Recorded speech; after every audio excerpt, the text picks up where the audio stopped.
नमस्कार, मैं हूं मनोज राठौर और आप देख रहे हैं हमारा खास डिबेट शो मिलकर मांगेंगे जवाब। आज हम बात भोपाल के सबसे चर्चित ट्विसा केस की करेंगे। ट्विसा की मौत अभी भी पहेली बनी हुई है। परिवार ने मौत को प्री प्लानिंग मर्डर बताया है। उन्हें स्टेट की एजेंसियों पर भरोसा नहीं है। उन्होंने सुप्रीम कोर्ट की निगरानी में मामले की जाँच की मांग की है। दूसरी तरफ रिटायर्ड जज और ट्विसा की सास गिरिवाला सिंह ने बहू पर ही सवाल खड़े किए हैं। इसी मुद्दे से जुड़े हैं कई बड़े सवाल जिस पर मिलकर मांगेंगे जवाब। लेकिन सबसे पहले देखिए हमारी ये खास रिपोर्ट। भोपाल में एक्ट्रेस ट्विसा शर्मा की संदिग्ध परिस्थिति में मौत का मामला तूल पकड़ने लगा है। अपनी बेटी को न्याय दिलाने के लिए परिवार दर दर भटक रहा है। परिवार का आरोप है कि रिटायर्ड जज गिरिवाला सिंह के साथ पूरा प्रशासन मिला हुआ है।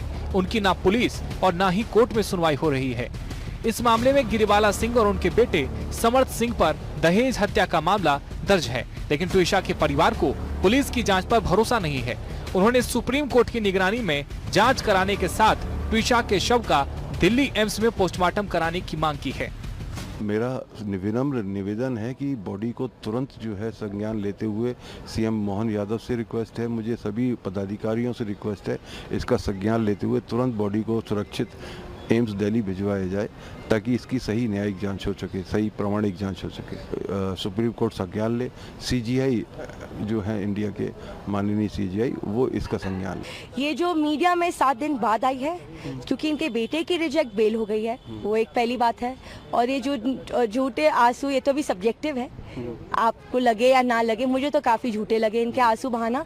दूसरी चीज़ ये जो आरोप लगाए जा रहे हैं, एक डेड डिसीज पे जो आरोप लगाए जा रहे हैं, इससे इनकी सोच बाहर आती है कि कैसे इतने दिन तक शांत थी पर अचानक से एक मौका नहीं छोड़ा। एक जो जिनकी मृत्यु हो गई उन पे आरोप लगाए जा रही है और वो दवाई नहीं खा रही थी, ये इनको वो खाया भी नहीं उन्होंने, रिपोर्ट में आ जाती है।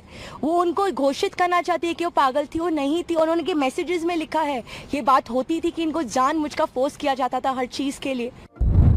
शॉर्ट पीएम में मल्टीपल चोटों के निशान का जिक्र। बेल्ट नहीं मिलने से अधूरी रह गई फोरेंसिक जांच। गिरिवाला सिंह ने पुलिस को सूचना नहीं दी। पुलिस को पहली कॉल ट्विसा के परिवार ने की। एफआईआर दर्ज करने में पुलिस को 3 दिन लग गए। ट्विसा की जेठानी को भी दहेज के लिए प्रताड़ित किया। वीडियो से गिरिवाला सिंह क्या साबित करना चाहती थी? ट्विसा के आरोपी पति समर्थ सिंह की अग्रिम बेल भोपाल कोर्ट ने खारिज कर दी, जबकि उनकी मां और पूर्व जज गिरिवाला सिंह बेल पर हैं। तमाम आरोपों के बीच गिरिवाला सिंह ने बहू पर कई गंभीर आरोप लगाए। उन्होंने कहा कि बहू ट्विसा ने अपनी इच्छा से गर्भपात कराया था, इसके बाद वह अवसाद में आ गई थी। ट्विसा की मां रेखा से कई बार भोपाल आकर बेटी के साथ रहने की बात कही, लेकिन वह कभी नहीं आई। केवल एक बार वह बेटे के साथ भोपाल आई थी, जब ट्विसा नाराज होकर मायके चली गई थी। उन्होंने अपनी बहू पर नशे का आरोप भी लगाया। हालांकि इन सभी आरोपों को ट्विसा के परिवार ने खारिज कर दिया। उसने समर्थ को फोन करके कोर्ट में बता दिया, I have taken that MTP pill. मुझे ये भी लगता है कि एक्चुअली उस समय जब इसने फर्स्ट कोर्स शुरू किया था एमटीपी का, तो she said once you taken your decision, हालांकि 33 इयर्स में to reverse to have the first child is a lot of happiness, लेकिन वो एक पल की खुशी हमें महसूस नहीं होने दी, न समर्थ को न मुझे। इट्स वेरी इजी, बच्चे लड़कियां ये स्टेप ले लेती, जाके झूल जाती, इररिस्पॉन्सिबल कॉन्डक्ट। लड़के नहीं झूल पाते हैं, so they treated as criminals. 7th को she must have taken the pill. उसका एमटीपी पूरा उसने करा लिया। फिर we had to support her. शाम को मैं ऑफिस से आती थी, उस गोद में सर लेकर बैठती थी, because she had lot of. Twisha की मौत अब एक मिस्ट्री बन गई है। पुलिस ने एसआईटी का गठन किया, लेकिन परिवार को एसआईटी पर भरोसा नहीं है। इस मामले की स्वतंत्र एजेंसी से जांच कराने की मांग की जा रही है। वहीं ट्विसा के परिवार के आरोपों को गिरिवाला सिंह सिरे से खारिज कर रही है। इस विवाद के बीच अब ट्विसा के शव का अंतिम संस्कार नहीं हो सकता। परिवार अपनी मांग पर अड़ा है और पूरी प्रशासनिक व्यवस्था पर सवाल उठ रहे हैं। भोपाल से बीएसटीवी के लिए मनोज राठौर की रिपोर्ट। आपने देखा इस पूरी रिपोर्ट में किस तरीके से इस पूरे मामले में अभी भी कई पेच है, कई तरीके के सवाल है। और सबसे बड़ी बात यह है कि ट्विसा के परिवार कई गंभीर आरोप जो है इस पूरे मामले में लगा रहे हैं। हालांकि ट्विसा की जो सास है, जो कि रिटायर्ड जज हैं, उनकी तरफ से भी आरोप जो है बहू को लेकर लगाया जा रहा है, कई सवाल भी खड़े किए जा रहे हैं। इसी मुद्दे पर चर्चा में भाग लेने के लिए हमारे साथ doctor Sanjeev Tripathi clinical psychologist हैं जो कि ऑनलाइन जुड़े हैं। इसके अलावा हमारे साथ स्टूडियो से वरिष्ठ पत्रकार भावना शुक्ला भी मौजूद हैं। पहला सवाल हम डॉक्टर साहब से ले लेते हैं। संजीव जी, क्योंकि मामला सुसाइड से जुड़ा हुआ है, जो अभी तक की थ्योरी सामने आई है, क्या लगता है इसके पीछे क्या साइकोलॉजी रही होगी, क्या मनोदशा रही होगी उस समय? क्योंकि कई तरीके के आरोप भी जो है वो उनकी सास ने लगाए हैं। उन्होंने नशे का आरोप लगाया है, उन्होंने कहा कि वो बीमार थी, उनका इलाज भी चल रहा था। तो क्या लगता है इस पूरी थ्योरी के पीछे और क्या मनोदशा रही होगी उस समय ट्यूशा की? संजीव जी। जी देखिए, ये इसमें जो न्यूज़ आ रही है, जो मैं देख पा रहा हूँ, उसमें ये पता चल रहा है कि बहुत प्रताड़ित थी, मानसिक और बहुत डिस्टर्ब थी, बहुत स्ट्रेस में थी। तो ये एक कारण हो सकता है कि वो डिप्रेशन में हो और डिप्रेशन में आकर ही उसने सुसाइड किया हो। और एक पॉजिटिव माहौल जो घर में मिलना चाहिए, सपोर्ट सिस्टम जो मिलना चाहिए, वो शायद उसको वहाँ नहीं मिला, बल्कि उसको वहाँ पर एडजस्ट होने में दिक्कत आ रही थी। उसका जो भी आरोप उनकी फैमिली तरफ से लगाए जा रहे हैं, इसको प्रताड़ित भी किया जा रहा था। क्योंकि दहेज हत्या की FIR दर्ज हुई है संजीव जी, और महज 5 ही महीने शादी के हुए थे। आखिरकार क्या स्थिति रही होगी जिस तरीके से आप बता रहे, क्योंकि 5 महीने शादी के बहुत कम होते हैं एक दूसरे को समझने के लिए, क्योंकि बताया जा रहा है कि काफी समय से दोनों एक दूसरे को जानते थे। उसके बाद 5 महीने में ऐसा क्या हुआ होगा? जी, कई बार एडजस्टमेंट होने में दिक्कत आती है हस्बैंड वाइफ दोनों में, और इसमें एक पार्टनर अगर कोऑपरेटिव नहीं है और दूसरा पार्टनर अपने एफर्ट डाल रहा है, तो उसकी संभावना रहती है कि जो पार्टनर एफर्ट डाल रहा है वो कहीं ना कहीं बाद में गिव अप कर देता है और उसके डिप्रेशन में जाने की संभावना ज्यादा रहती है। तो हमेशा ये रिलेशनशिप में होता है कि एक पार्टनर ज्यादा एफर्ट डाल रहा होता है, दूसरा पार्टनर थोड़ा इग्नोर कर रहा होता है, उस पर उसके इमोशन नहीं समझता है, इमोशनली अवेलेबल नहीं रहता है, उसको टाइम नहीं देता है। जैसे बहुत सारे केस हमारे पास आते हैं कि हमेशा फीमेल शिकायत करती है कि वो हमारे इमोशनली अवेलेबल नहीं होते हैं, टाइम नहीं देते हैं, फैमिली के बारे में ज्यादा सोचते हैं, उसके लिए स्टैंड नहीं लेते हैं कभी, क्योंकि फैमिली में एडजस्ट होने में टाइम लगता है ना नई बहू को भी। तो वो उसमें एक सपोर्ट सिस्टम होना चाहिए। अगर वो मान लो उसके साथ के साथ में उसकी नहीं जम रही है, तो हस्बैंड की जिम्मेदारी बनती है कि दोनों के बीच में सही तालमेल बनवा सके वो। तो ये सारी चीजें बहुत इनिशियल लेवल पे लोगों को एडजस्ट होने में दिक्कत देती हैं। तो अगर वो कोऑपरेटिव नहीं है तो ये एक वजह होता है जिस वजह से आदमी डिप्रेशन में चला जाता है, और ये डिप्रेशन ही एक बहुत बड़ी कारण होता है सुसाइड का। इसके अलावा कोई और ऐसा कारण नहीं लगता है कि वो आदमी चाहे प्रताड़ित किया गया हो या इमोशनली डिस्टर्ब हो, पर जो सुसाइड कर रहा है तो पूरी संभावना है कि उसने गिव अप कर दिया, वो डिप्रेशन में चला गया। डॉक्टर साहब, मैं आपके पास वापस लौटूंगा क्योंकि हमारे साथ वरिष्ठ पत्रकार भावना शुक्ला भी मौजूद हैं, उनसे एक सवाल ले लेते हैं। भावना जी, क्योंकि एक बेटी के न्याय के लिए पूरा परिवार इस समय चक्कर काट रहा है, कचहरी के चक्कर काट रहा है, पुलिस अधिकारियों के दफ्तर के चक्कर काट रहा है, CM हाउस भी पहुंचा हुआ था, तो क्या लगता है, क्योंकि कई तरीके की थ्योरी जो है बताई गई उनके परिवार के द्वारा कि पुलिस ने 3 दिन के बाद FIR दर्ज की, SIT गठन नहीं किया गया, कोर्ट में भी सपोर्ट नहीं मिला, उनको धमकी दी जा रही है, क्योंकि आप महिला हैं तो ऐसे में ज़्यादा समझ सकती हैं एक परिवार को कि उनकी बेटी खोई है, क्या कहेंगे आप? बहुत दुख की बात है और ये एक भले केस है, लेकिन आज हम BSTV को धन्यवाद इस विषय को उठाने के लिए, क्योंकि इस विषय को हम इसलिए उठा रहे हैं कि ये एक जो केसेस होते हैं 1, 2, 3 जो भी रहते हैं, ये समाज का हमको एक आईना दिखाते हैं कि क्या स्थिति है। और यहाँ पे 2 स्तर पर हमको देखना है, पहला पारिवारिक रूप से और दूसरा जो कि सिस्टम है जिसके लिए आप बता रहे हैं और हम भी उसमें देखते आ रहे हैं, जब हम करीब से देख रहे हैं तो किस तरह से उस परिवार को जद्दोजहद करनी पड़ रही है न्याय के लिए। तो दोनों ही बहुत गंभीर मामले हैं। परिवार के स्तर की जहाँ तक बातचीत है, जैसा कि अभी साइकोलॉजिस्ट ने बताया कि वहाँ पे जो एक व्यक्ति है बहुत एफर्ट डालता है और जब वो सक्सेस नहीं होता है तो डिप्रेशन का शिकार हो जाता है। वही मामले हम जब देखेंगे, शुरू में बहुत सारे आरोप प्रत्यारोप लगा दिए जाते हैं विक्टिम के ऊपर ही, और बाद में पता चलता है कि जो पार्टनर के तरफ से आरोप लग रहे थे वो दूसरी शादी कर लेते हैं। ये खबर आते हुए भी बहुत ज़्यादा समय नहीं होता है, तो ये पूरा पिक्चर हाईलाइट हो जाता है। लेकिन उस दौरान जिस ट्रॉमा से परिवार गुजरता है और ऊपर से ये जो आरोप का उनके ऊपर जो बर्डन होता है, ये बहुत शोचनीय और दुख की बात होती है। सिस्टम की बात है, जैसे हमने पहले दिन भी देखा था जब परिवार नोएडा से आया भोपाल में जी, और जब कोर्ट में पहुंचे थे तो भी वकीलों ने जिस तरह से घेरा था, जो खबरें हमें आ रही है या उनके परिवार से मैं भी संपर्क में थी जिस दिन ये पहला मामला हुआ था, उनके पिताजी का भी मैसेज आया, तो वहाँ पे जो उनके भाई आर्मी में रहे हैं उनको वहाँ से मदद लेनी पड़ी। तो ये देखिए कि ये तो अगर आप थोड़े से अपना इन्फ्लुएंशियल है या इस तरह का आपका बैकग्राउंड है तो कर लेते हैं, लेकिन कई ऐसे हैं जो इस तरह का रुतबा या दबदबा नहीं रख पाते हैं, तो उनके लिए स्थिति कितनी विकट है, ये बहुत ही गंभीर विषय है। बिल्कुल। तिवारी जी, डीएल तिवारी जो कि रिटायर्ड डीएसपी, वो भी हमारे साथ अब जुड़ चुके हैं। तिवारी जी, पुलिस को लेके कई सवाल खड़े किए जा रहे हैं।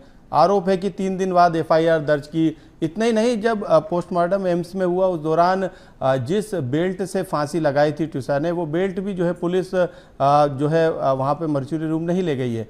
तो ये कहीं ना कहीं पुलिस की लापरवाही आपको नज़र नहीं आती है, एक पुलिस अधिकारी होने के नाते? देखिए, ऐसा है कि जो बेल्ट ले जाने का सवाल आपने किया है, कोई जरूरी नहीं है कि जो सामान वहां मिले घटना स्थल पर उसको साथ में ले जाया जाए या साथ में भेजा जाए। एक्चुअल में जो पोस्टमार्टम होने के बाद पोस्टमार्टम जो रिपोर्ट आती है, रिपोर्ट में जो चोटें आती हैं और उसका जो नाप होता है, डॉक्टर उसमें नाप लिखता है कि नाप क्या रहा है, कितने मेजरमेंट है उसके और कितनी चोटें कहाँ कहाँ पे हैं, या गले में जो निशान है, बेल्ट से अगर फांसी लगाई है तो वो बेल्ट जो है बाद में उसी डॉक्टर को जो पोस्टमार्टम रिपोर्ट करता है रिपोर्ट, उसके बाद भेजा जाता है कि इस बेल्ट से इस तरीके की जो चोटें हैं वो आ सकती हैं, नहीं आ सकती। इसमें कहीं कोई लापरवाही प्रतीत नहीं होती। चलिए ठीक है, मान लेते, आपकी बात मान लेते, क्योंकि आप लंबे समय तक जो है वो पुलिस में रहे। लेकिन 3 दिन के बाद एफआईआर दर्ज हो रही, दहेज हत्या का मामला दर्ज हो रहा है। जब परिजन वहाँ पे हंगामा करते हैं, कमिश्नर कार्यालय पहुँचते हैं, तब जाके एफआईआर होती है। देरी क्यों हुई आखिर? अनेक बार ऐसा हो जाता है कि परिजन थोड़ा देर से पहुंचे, 4 घंटे 10 घंटे 15 घंटे बाद पहुंचे, फिर उसके बाद पोस्टमार्टम हुआ, पोस्टमार्टम रिपोर्ट के बाद बयान हुए।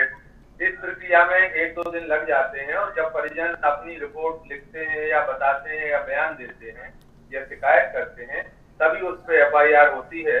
और इसमें इतना समय नहीं लगा है कि बहुत ज्यादा देरी मानी जाए। रिटायर्ड जज का असर तो नहीं था पुलिस पे? एसआईटी का गठन भी देरी से हुआ तिवारी जी? नहीं, ऐसा कुछ नहीं है, किसी का कोई प्रभाव पुलिस पे नहीं रहता है। जो तथ्य आते हैं उस पर कार्रवाई की जाती है। सामने वाला किस पद पे है या रहा है, इसका कोई अर्थ नहीं। डॉक्टर साहब के पास चल से संजीव जी, एक सवाल है, क्योंकि जो गिरीवाला जी हैं, जो कि रिटायर्ड जज भी हैं, उन्होंने जो है कोर्ट के सामने जब अग्रिम जमानत ली तो उन्होंने जो अपनी तरफ से दस्तावेज दिए, उसमें एक कागज़ उन्होंने डॉक्टर का भी दिया जिसमें उनका इलाज चल रहा था। तो इलाज चल रहा था, काउंसलिंग चल रही थी और 5 महीने की शादी थी। तो इलाज के पीछे की जो आरोप लगा रहे हैं वो दवाइयाँ जो है जबरिया खिलाने का आरोप जो है वो ट्यूसा का परिवार लगा रहा है।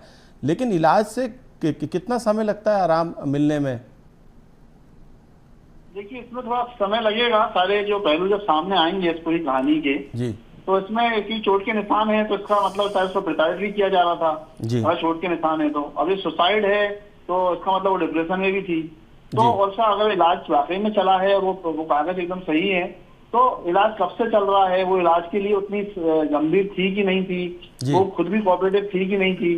क्योंकि कई बार ऐसा होता है कि परिवार को लगता है कि उसको प्रॉब्लम है, लेकिन पेशेंट उसमें एक्सेप्टेंस नहीं होता या वो इंसाइड नहीं होती, तो वो कई बार उसको डिनाई करता है और वो उसके लिए रेडी है। उसको लगता है कि शायद घर की परिस्थितियां सही हो जाएंगी तो मैं ठीक हो जाऊंगी। कई बार ऐसा भी होता है। तो ये सारे और बहुत सारी मानसिक समस्याएं होती है, सिर्फ एक ही नहीं है डिप्रेशन जी, और भी मानसिक समस्याएं हैं जिसमें कई बार सुसाइड भी होती है, मर्डर भी होते हैं। लेकिन हम सिर्फ डिप्रेशन की बात यहाँ पर कर रहे हैं, क्योंकि वही सारे पहलू निकल के आ रहे हैं जो इस तरह इशारा कर रहे हैं, हो सकता है वो डिप्रेशन में हो। क्योंकि संजीव जी एक चेट भी सामने आई थी जिसमें वो अपने सहेलियों से जिक्र भी कर रही है कि मैं परेशान हूँ, मैं शादी करके फंस गई हूँ, आप ऐसा मत करना। तो ये क्या इसके पीछे जोड़ सकते हैं? हाँ, उसमें आपने कहीं ये देखी बातें ये जरूर कर रही है, फंस गई, लेकिन उसने ये कहीं नहीं लिखा कि मुझे मारा जाता है या मुझे प्रताड़ित किया जाता है। नहीं, इससे ये तो साबित होता है कि वो डिप्रेशन में थी। हाँ, इससे ये पता चल रहा है कि वो डिप्रेशन में है, उससे पता चल रहा है कि वो नेगेटिविटी से गुजर रही है, स्ट्रेस से गुजर रही है जी।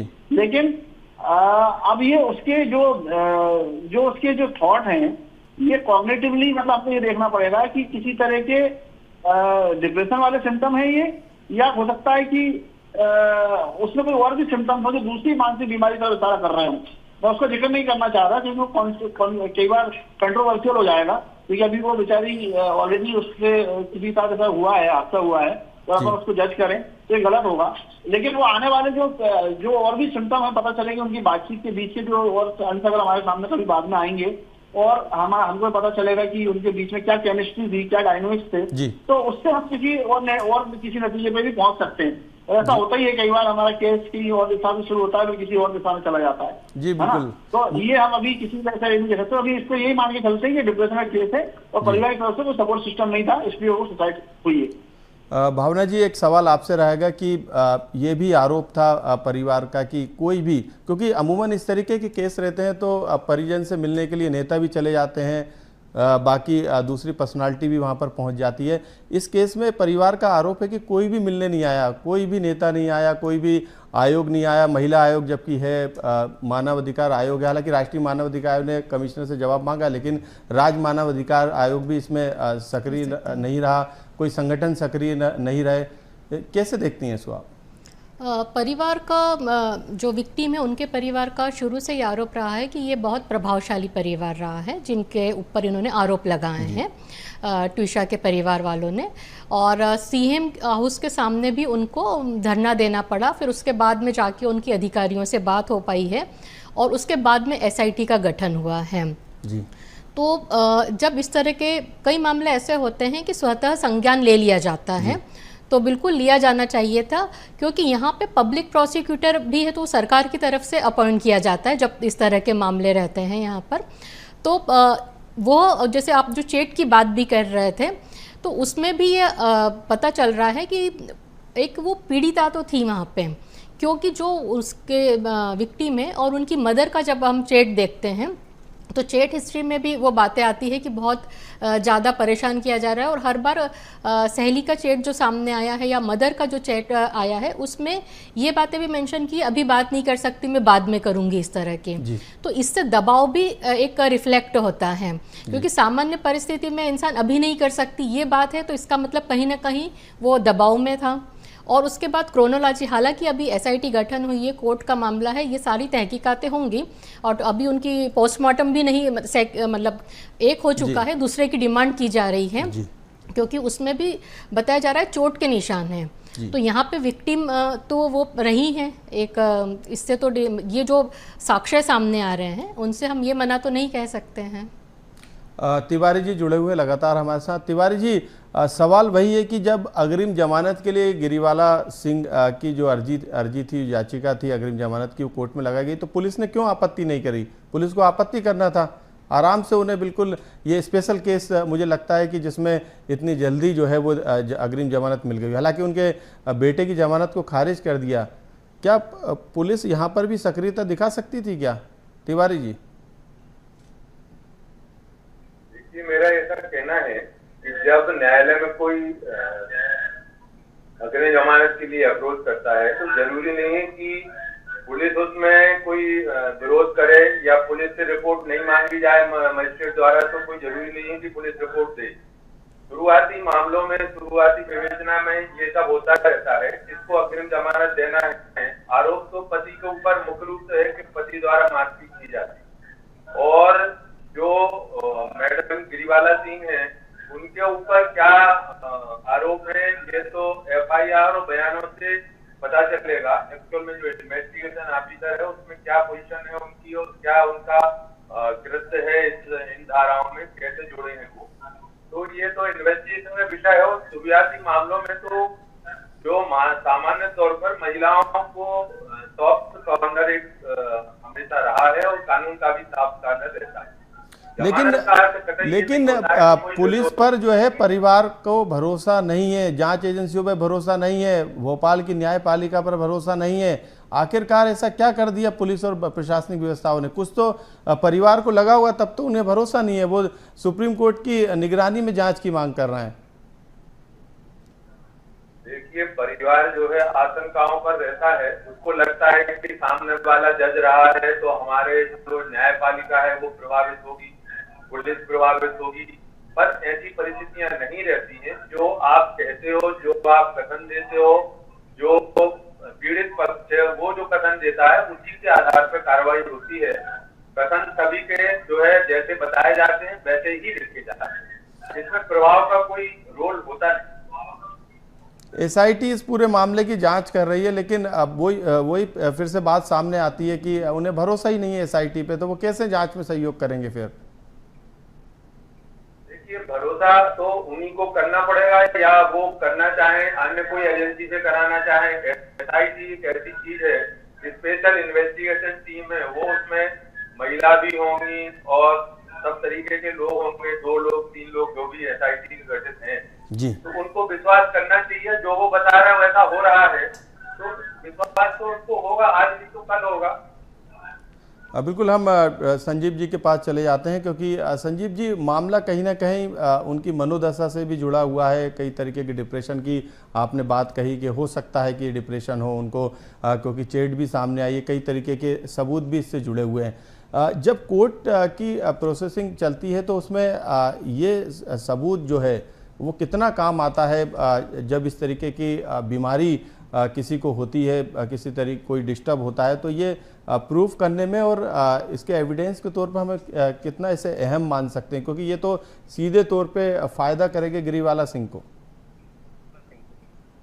हाँ, अगर किसी तरह की मानसिक समस्या है तो वो उसको फायदा तो पहुंचा सकती है, क्योंकि कई बार ऐसा माना जाता है ये कि अगर कोई व्यक्ति डिप्रेशन में है तो उसको सब कुछ नेगेटिव दिखता है और उसके अंदर उतनी एनर्जी नहीं होती है, तो वो हो सकता है उससे एक्सपेक्ट करते हो कि कुछ काम करना चाहिए, घर की कुछ जिम्मेदारी लेनी चाहिए, पर उसका मूड स्विंग्स होते हैं उसमें बहुत ज़्यादा, तो वो उसको उतने अच्छे से हैंडल नहीं कर सकती है।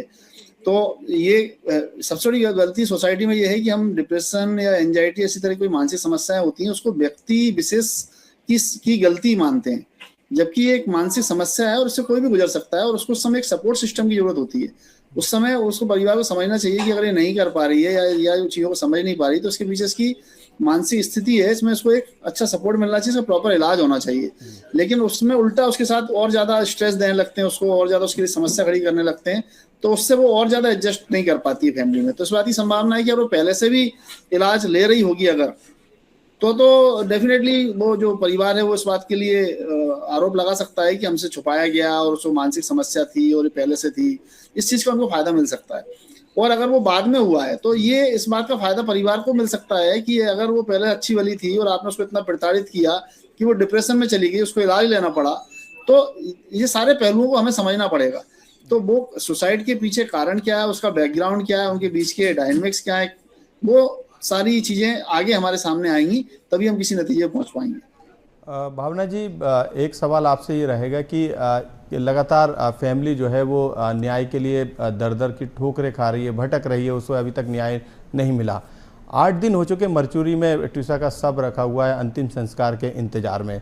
2 प्रमुख मांग है, एक सुप्रीम कोर्ट की निगरानी में जांच हो जाए, कोई एजेंसी उसे जांच करे, सुप्रीम कोर्ट गाइड करे, और इसके अलावा दूसरी जो उनकी प्रमुख मांग है कि उनको भोपाल एम्स पे भरोसा नहीं है, उनका ये कहना है कि दखल अंदाजी है, दूसरी बार पीएम जो है वो दिल्ली एम्स में हो। तो ये दोनों मांगे क्या पूरी नहीं कर सकती सरकार? बिल्कुल करना चाहिए, क्योंकि हमारे यहाँ का कानून भी ये कहता है कि जो दोषी है उसको बराबर सज़ा मिलना चाहिए और किसी निर्दोष को सज़ा नहीं मिलना चाहिए। तो इन्वेस्टिगेशन की जो भी लेयर है उसको फॉलो करने में कोई दिक्कत होना नहीं चाहिए, पहली बात। दूसरी, जैसा कि अभी यहाँ पे पुलिस के भी जो डीसीपी साहब है ना, उन्होंने एक जो बात बताई है कि कई बार जो बेल की जो बात आ रही है एक बहुत अच्छी बात पे ध्यान खींचा है कि कई बार ज़रूरी नहीं है कि पुलिस कोर्ट में जाकर जो बेल अप्लाई की गई है उसका विरोध करें। तो ऐसे में एक बहुत बड़ा प्रश्न ये रहता है, अगर ये है तो हमारी सिस्टम पे बहुत बड़ा प्रश्न है, क्योंकि जो विक्टिम है, जो परिवार है, वो पुलिस के पास मामला दर्ज करता है, पुलिस केस डायरी बनाती है, वो कोर्ट में पेश होता है। अब वो कितनी स्ट्रांग बनी है, और ऐसे में नॉन बेलेबल वारंट है या कोई क्राइम किया गया है, तो जो अपराधी है वो तो सीधे से जमानत के लिए अर्जी देगा, और विक्टिम की तरफ से कोई वहाँ पे पेश ही नहीं हो पाएगा जमानत का विरोध करने के लिए। अगर पुलिस नहीं कर सकती, ऐसा ज़रूरी नहीं है, तो इसका मतलब है कि नॉन बेलेबल का मतलब खत्म हो जाएगा, वो आराम से बेल लेके जाते जाएंगे, क्योंकि एक ही तरफा फिर हो पाएगी सुनवाई। अगर ये है तो ये भी एक गंभीर विषय है कि जब जमानत के लिए अर्जी दी जाती है, जैसे जो पति समर्थ सिंह जो बता रहे हैं फरार हैं, जी, तो आप कानून का साथ क्यों नहीं दे रहे हैं? जी। बेल लगा रहे हैं, आपकी जमानत की अर्जी खारिज हो गई है, तो उसके बाद में फरारी क्या दर्शाती है ये चीज़ें? जी भावना जी, बिल्कुल समय की कमी है, लेकिन अभी थोड़ा सा समय बचा है। एक सवाल में ले लेता हूँ, डीएसपी साहब से ले लेता हूँ, तिवारी जी से। तिवारी जी, न्याय की उम्मीद है जो परिवार है उसे यहाँ की पुलिस से नहीं, बल्कि सुप्रीम कोर्ट की निगरानी वाली जांच एजेंसी है। पुलिस को लेके क्या कहेंगे? पुलिस इस पूरे मामले में कितना खरा उतरेगी? कई आरोप लगे उस पर, संक्षिप्त में जवाब चाहिए मुझे। देखिए, आरोप तो कहीं भी लग सकते हैं, पर पुलिस अपना काम करती रहती है। पुलिस को इसका कोई प्रभाव पुलिस पर पड़ता नहीं। और जो विषय है, जैसे जमानत है, तो जमानत का विरोध जो हमारे डीपीओ है वो वहाँ मौके पर करते हैं, केस डायरी जाती है और अदालत में डीपीओ उसका विरोध करते हैं। और जो दूसरी परिस्थितियां हैं जहाँ एसआईटी गठित है और जहाँ 3 लोग इन्वेस्टिगेशन में इन्वॉल्व हैं, और किसी की निगरानी में करें या नहीं करें, लेकिन जो तथ्य आते हैं पुलिस उस पर कार्रवाई करती है। हमेशा पुलिस जो है निष्पक्ष रहती है, रहना भी चाहिए पुलिस को। किन्हीं मामलों में देखिए अपवाद हर जगह है, तो ये जरूरी नहीं है, और हर आदमी को विश्वास नहीं होता। जिसका एक आदमी चला गया, जिसकी बच्ची चली गई, उसका मन अलग होगा, उसका दुख अलग होगा जी। और हमारा और आपका जो कंसर्न है वो अलग हो। एक सवाल, आखिरी सवाल डॉक्टर साहब से ले लेते हैं, समय कम है। संजीव जी, इस केस को एक मनोदशा के हिसाब से कैसे देखते हैं? संक्षिप्त में फिर जो है, क्योंकि बड़ा टॉपिक है, लेकिन समय इजाजत नहीं देता। एक आखिरी जवाब आपसे। मनोदशा के हिसाब से मैं यही कह सकता हूँ कि मानसिक समस्याएं इतनी ज़्यादा हैं और इतनी अनआइडेंटिफाइड हैं कि अभी ये रिसर्च आई है जिसमें करीब 40% लोग किसी न किसी तरह की मानसिक समस्या से गुजर रहे हैं। ये बहुत बड़ा आंकड़ा है। तो ये आइडेंटिफिकेशन कर पाना और उसको एक अलग तरह से ट्रीटमेंट मिलना, ये अभी सोसाइटी में बहुत दूर की बात लगती है। तो हम मानसिक समस्याओं के प्रति जागरूक हों, उनको देख पाएं, उनके लक्षणों को देख पाएं, उनके परिणाम जो होते हैं उसमें हम पहले से जागरूक हों कि इसके क्या परिणाम हो सकते हैं, तो हम शायद इस तरह बहुत सारी घटनाओं को होने से रोक सकते हैं। बिल्कुल रोक सकते हैं। धन्यवाद डॉक्टर साहब आपका, संजीव त्रिपाठी जी, डीएल तिवारी साहब आपका भी, और वरिष्ठ पत्रकार भावना शुक्ला आपका भी बहुत बहुत धन्यवाद। क्योंकि अभी भी जो ट्यूशा का जो शव है वो अभी अंतिम संस्कार के लिए इंतजार कर रहा है। 8 दिन का समय हो चुका है, कानूनी कई तरीके के पेच है, अनुमति मिलनी है। आज बस डिबेट शो में इतना ही। कल हम फिर किसी नए विषय के साथ जो है आपके सामने हाजिर होंगे। तब तक के लिए मुझे दीजिए इजाज़त। नमस्कार।